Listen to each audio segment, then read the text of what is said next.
হাফিজ মিয়া। একসময় আমি কবরস্থানের দারোয়ান ছিলাম। ভাগ্যক্রমে আমার ডিউটি ছিল রাতে। কবরস্থানের মধ্যে আমাকে একটা রুম দেওয়া হয়েছিল, সেখানেই বিশ্রাম নিতাম। কবরস্থানের বাইরে একটা চায়ের দোকান ছিল। সেই দোকানের ভাইটার সাথে কথা বলে অর্ধেক রাত কেটে যেত। তারপর থেকে দোকান বন্ধ করে চলে গেলে আমি একা হয়ে পড়তাম। তো প্রতিদিনকার মতো ওই দিনও আমি রাতে ডিউটিতে যাই। কবরস্থানের সামনে গিয়ে খাবারের বাটিটা ঘরের ভেতরে রেখে চায়ের দোকানে গিয়ে বসলাম।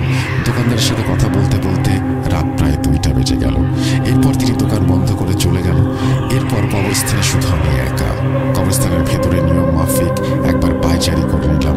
তারপর রুমে এসে বিশ্রাম নিচ্ছিলাম। রুমে জানালা দিয়ে দেখলাম দূর থেকে কিছু একটা আলো দেখা যাচ্ছে। আলোর দিশাটা কাছে আসতেই দেখলাম গোটা কয়েকজন মানুষ কাঁধে করে একটা লাশ নিয়ে আসছে। কবরস্থানের গেটের কাছে আসতেই তারা আমার নাম ধরে ডাকছিল। রুম থেকে বেরিয়ে তাদেরকে সালাম দিলাম। সালামের উত্তর দিয়ে তাদের মধ্যে একজন বললেন, আমার ভাই বিকেলে মারা গিয়েছেন, সব কাজ শেষ করে আসতে একটু দেরি হয়ে গেল। তারা আমাকে জিজ্ঞেস করলেন কবর খোঁড়ার জন্য কোনো লোক আছে কিনা। আমি বললাম ছিল, কিন্তু তিনি তো বাসায় চলে গেছেন। দাঁড়ান, আমি তাকে ফোন দিচ্ছি। আমাদের এখানে কবর খোঁড়েন শুধুমাত্র সবুজ। ফোন দিতেই সবুজ ভাই ধরলেন। বললাম, ভাই একটা লাশ এসেছে, কবর খুঁড়তে হবে। সবুজ ভাই বললেন, এত রাতে? কই, আগে থেকে তো ফোন দিলা না।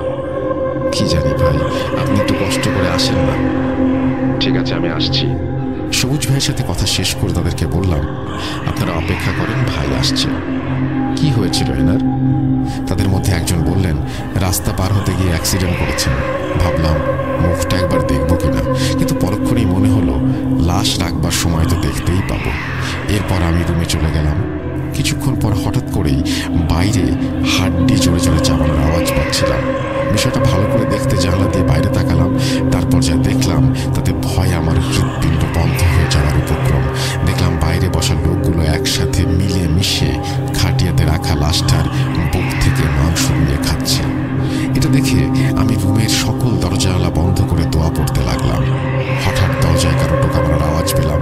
দরজার বাইরে থেকে কেউ একজন বলছে, ভাই দরজাটা খোলেন, লাশটা মাটি দেবেন না। এই কথা শুনে আমার ভয় দ্বিগুণ হয়ে গেল। হয়তো ওই লোকগুলোর মধ্যেই কেউ একজন। আজ মনে হয় না আমি বাঁচব। মনে মনে দোয়া পড়তে লাগলাম, আল্লাহর নাম নিতে লাগলাম। কিছুক্ষণ পরে দেখলাম বাইরে সবকিছু নিশ্চুপ। বাইরে কি অবস্থা দেখার জন্য জানালাটা খুললাম। দেখলাম আশেপাশে কেউ নেই। ভাবলাম একবার বাইরে গিয়ে দেখবো নাকি লাশটা আবার চুরি হয়ে গেছে কিনা। সাহস হচ্ছিল না, কিন্তু কি আর করার, যেতে তো হবেই। কারণ কবরস্থানে কোনো লাশ চুরি হলে আমাকেই কৈফিয়ত দিতে হবে। তাই আল্লাহর নাম নিয়ে রুম থেকে বের হলাম। বের হয়ে কবরস্থানটা পুরো একবার রাউন্ড দিলাম। হঠাৎ দেখলাম পুরো একটা কবরস্থানের পাশে কে যেন বসে কান্না করছে। কাছে গিয়ে ডাক দিতে যা দেখলাম তাতে ভয়ে পুরো শিউরে উঠলাম। দেখলাম কবরস্থানের কান্না করা লোকটি উঠে দাঁড়ালো।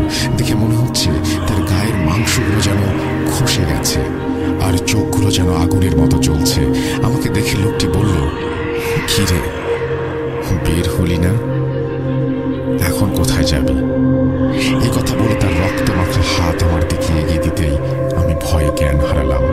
এরপর আর কিছু মনে নেই।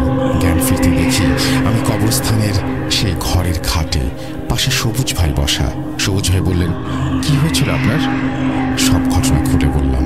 সবুজ ভাই বললেন, ভাই কোনো লাশ আসার কথা থাকলে আমাদেরকে আগে থেকেই ফোন দিয়ে রাখতো, কিন্তু ওই দিন তো তারা কোনো ফোন দেয়নি। তাই আমি আগে বুঝতে পেরেছিলাম কোনো একটা সমস্যা আছে, কিন্তু আমার আসতে একটু লেট হয়ে গেল। তবে আল্লাহ আপনাকে রক্ষা করেছে, তেমন কোনো ক্ষতি হয়নি আপনার। এরপর আমি ওই কবরস্থান থেকে চাকরিটা ছেড়ে অন্য জায়গায় চলে যাই। এমনি আরো অনেক ঘটনা আছে, অন্য একদিন বলবো। আমি বললাম, ঠিক আছে। ঘটনা তো এটা এক্সাক্ট কত সালে হয়েছিল এটা বলা মুশকিল, তবে মুক্তিযুদ্ধের আগে বা পরের কোনো একটা সময় হতে পারে। পরে বলতে হয়তোবা সেটা 1975-76 সালের ভিতরে, আগে বলতে 60-61 সাল থেকে শুরু করে নিয়ে 70 সালের মধ্যবর্তী কোনো একটা সময় হতে পারে বলে ধারণা করা হয়।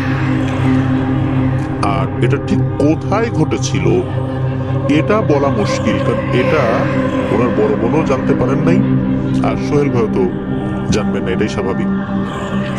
যার কারণে স্থানটা উনি বলতে পারেন নাই, তবে অনুমান করা যায় এটা নরসিংদী জেলার আশেপাশের কোন একটা জায়গা হবে।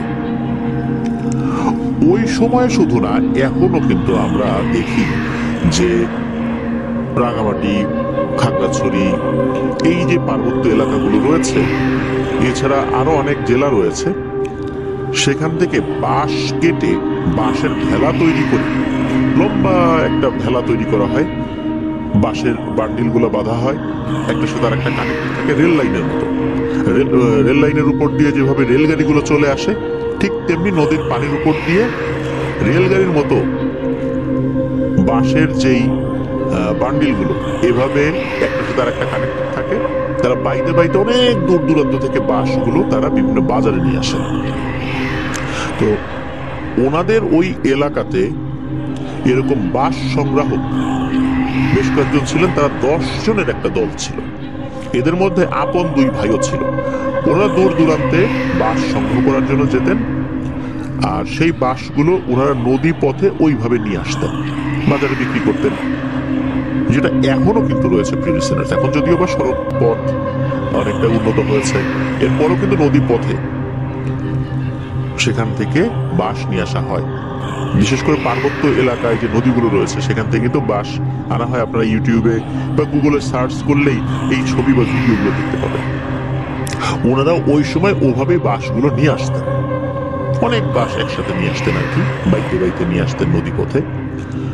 দূর দূরান্তে যেতেন। তো ধারণা করা হয় নরসিংদী জেলার আশেপাশে কোনো একটা জায়গায় ওনারা গিয়েছিলেন। এক্সাক্ট কোন জেলা এটা বলা যাচ্ছে না আর কি, বা দূরেও যেতে পারেন। ওই এলাকায় একটা বিশাল বাঁশের ঝাড় রয়েছে বা ঝোপ রয়েছে, এটা ওনারা শুনেছেন লোক মারফত।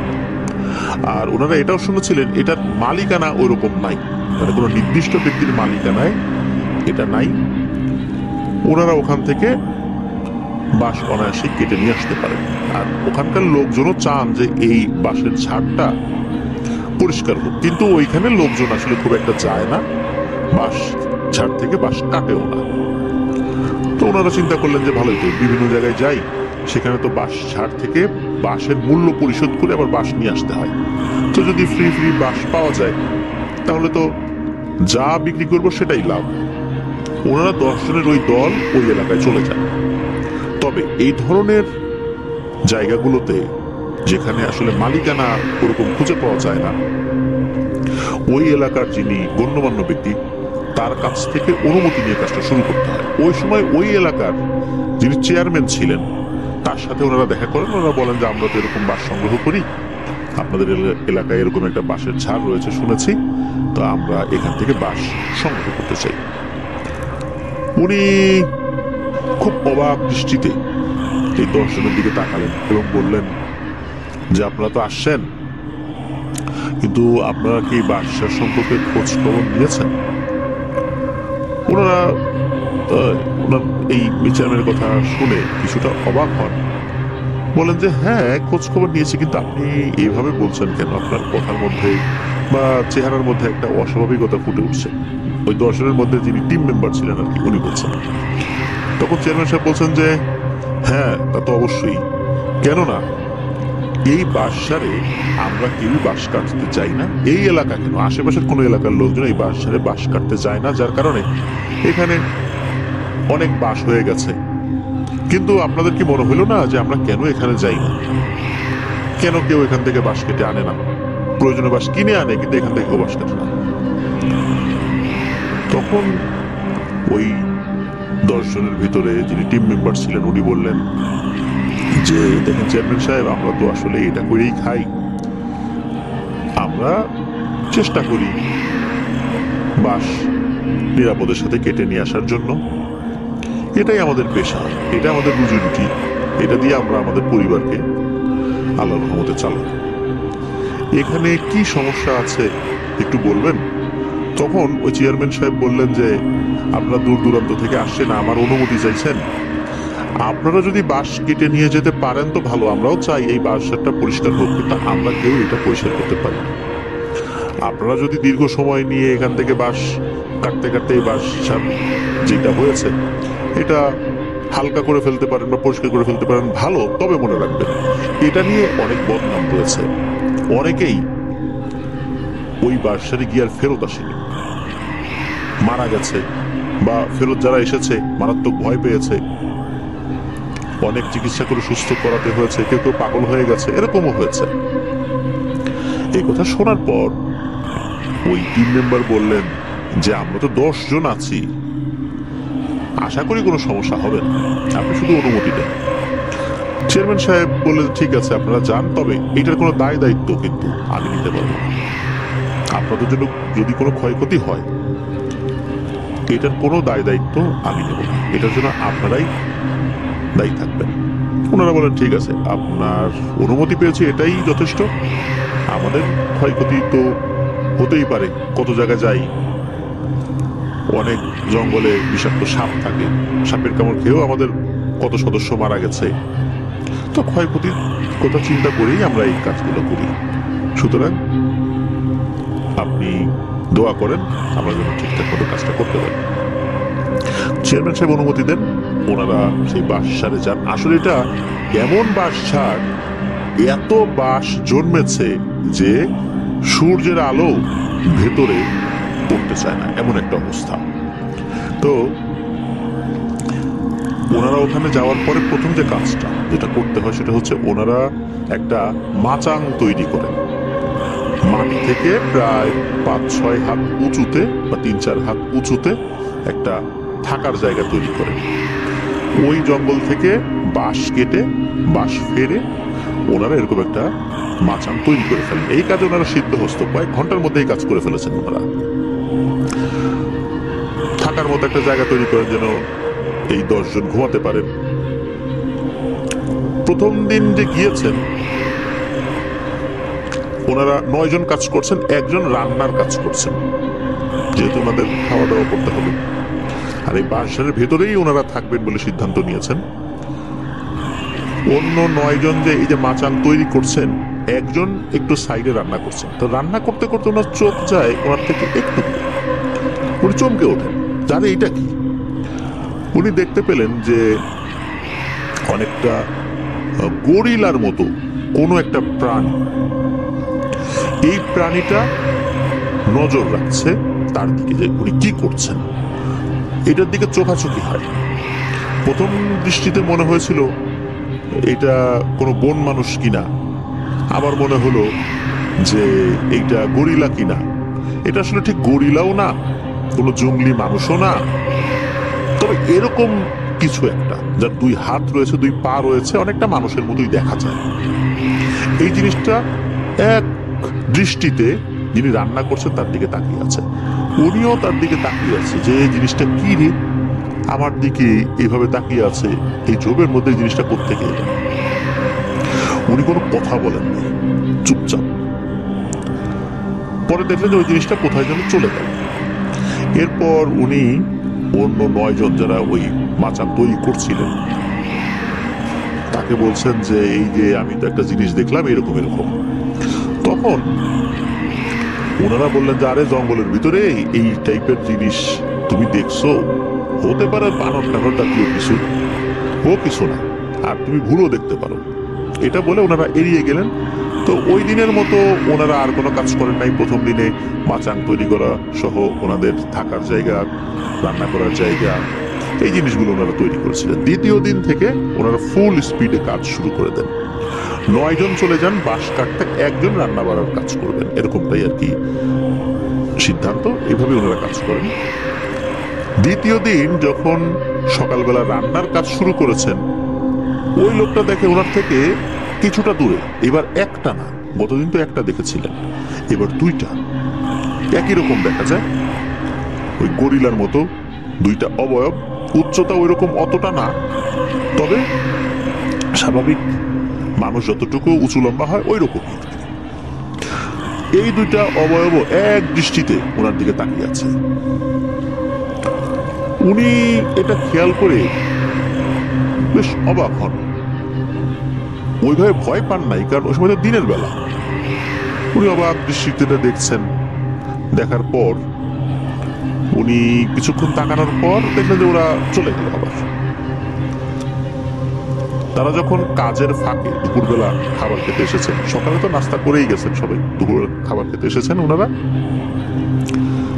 তখন ওই লোকটা বলে যে আমি তো এরকম দেখলাম, গতকালকে একটা দেখছিলাম, এখন তো দুইটা দেখলাম। এবারও ওনারা 9 জনই তার কথায় কোনো গুরুত্ব দেয় না, গতদিনের মতো, মানে ধর তুমি কি না কি দেখো এসব। ওই দিনের মতো ঝামেলা শেষ, মানে ওই পর্যন্তই, আর কেউ কিছু দেখে নাই। রাত্রেও তারা ঘুমালো ওই মাচাঙের ভিতরে, কোনো সমস্যা নাই। রাতের কেউ কেউ ওয়াশরুমে যাওয়ার জন্য উঠেছে, তারাও কেউ কিছু দেখে নাই। তৃতীয় দিন ওই লোকটা রান্না করছে, এবারও রান্নার সময় সে দেখে, বিশেষ করে সকালে যখন রান্না করছে তখন তো অনেকেই কাছাকাছি ছিল, তখন দুপুরের খাবারের আয়োজন আর কি, যখন অন্যরা বাঁশ কাটার জন্য সাইডে যায়, বাঁশ কেটে কেটে জড়ো করছে, তখন উনি দেখেন যে দুইটা সেম জিনিস এসেছে, দূর থেকে এক দৃষ্টিতে তাকিয়ে আছে। এবার উনি কেন ভয় পান, উনি রান্না ফেলে দৌড়ে ওই যে বাঁশের যে মাচাং উঁচু করে তৈরি করা হয়েছে বাঁশ দিয়ে, ওইটাই উঠেছেন, ওইটাই উঠে ভিতরে গিয়ে বসেছেন, আর ওই দুইটার দিকে তাকিয়ে আছেন। উনি দেখছেন যে ওই দুইটা কি করে। উনি খেয়াল করলেন এই দুইটা এবার পালিয়ে গেল না বা অন্য জায়গায় সরে গেল না, এই দুটা এগিয়ে আসলো। এগিয়ে এসে ওই যে উনি রান্না করছিলেন ওইখানে ওনাদের 10 জনের প্লেট রাখা ছিল, ওনাদের 10টা প্লেট ছিল। এই দুইটা এসে ওই প্লেটগুলো গুনছে, কয়টা প্লেট, কিছুক্ষণ গুনে চলে গেল, হেঁটে হেঁটে আবার চলে গেল, মিলিয়ে গেল কোথায় যেন। দুপুরের দিকে যখন খাবার খেতে এসেছে তখন ওনাদেরকে এবারে বলছেন যে আমি তো এখন এরকম জিনিস দেখলাম, এবার শুধু প্লেট গুনে নিয়ে গেল। অর্থাৎ কয়েকজন আমরা আসি এইটা মনে হয় গুনল। এই কথা শোনার পর ওনারা কেউ কেউ কিছুটা গুরুত্ব দিলেন, কেউ কেউ একদম হেসে উড়িয়ে দিলেন। ওই রাত ওনারা যখন রাতের খাবার শেষ করে ঘুমিয়েছেন, গভীর রাত, আনুমানিক কয়টা বাজে তো বলা যায় না, এরকম বাসারের ভেতরে তো আসলে সন্ধ্যার পরেই মনে হয় যে ঘুটঘুটে অন্ধকার। দেখেন যেহেতু দিনের বেলাতেই আলো কম পড়ে, সেখানে বিকেল হলেই বাসারের ভেতরে রাত নেমে আসে। আর রাতের বেলার কথা আর কি বলবো, সারাদিন পরিশ্রম করেছেন, সন্ধ্যার পর পরই ওনারা শুয়ে পড়েছেন। রাত আনুমানিক কয়টা বাজে এটা আসলে ওনারা বলতে পারেন না, তবে খুব যে বেশি রাত ছিল এটাও বলা যাবে না, ওনাদের জন্য সেটা অনেক রাত নিঃসন্দেহ। ওনারা রাতের খাবার শেষ করে ঘুমিয়েছেন, হঠাৎ করে ওনাদের সবারই ঘুম ভেঙে যায়। ঘুম ভাঙে বাঁশের কটমট কটমট আওয়াজে। বাঁশের ভেতর যখন বায়ু বা বাতাস প্রবাহিত হয় তখন কিন্তু এই বাতাসের কারণে শুধু যে পাতার ঝিরঝির শব্দ শোনা যাবে সেরকম না। যারা বাঁশের ভিতরে গিয়েছেন বা পাশ থেকে শব্দ শুনেছেন তারা বুঝতে পারবেন যে বাঁশ অনেক সময় কটমট কটমট কটমট আওয়াজ করে। এই আওয়াজগুলো এরকম যে কাঠঠোকরা যদি বাঁশের গায়ে সে শব্দ করতে থাকে ঠোঁট দিয়ে, যেরকম শব্দ অনেকটা ওই রকম। তো এরকম শব্দ অনেক হচ্ছে, মনে হচ্ছে বাঁশ ঝাড় ভেঙে চলে যাচ্ছে। ওনারা 10 জনই উঠে যান এবং দেখার চেষ্টা করে আসলে হচ্ছেটা কি।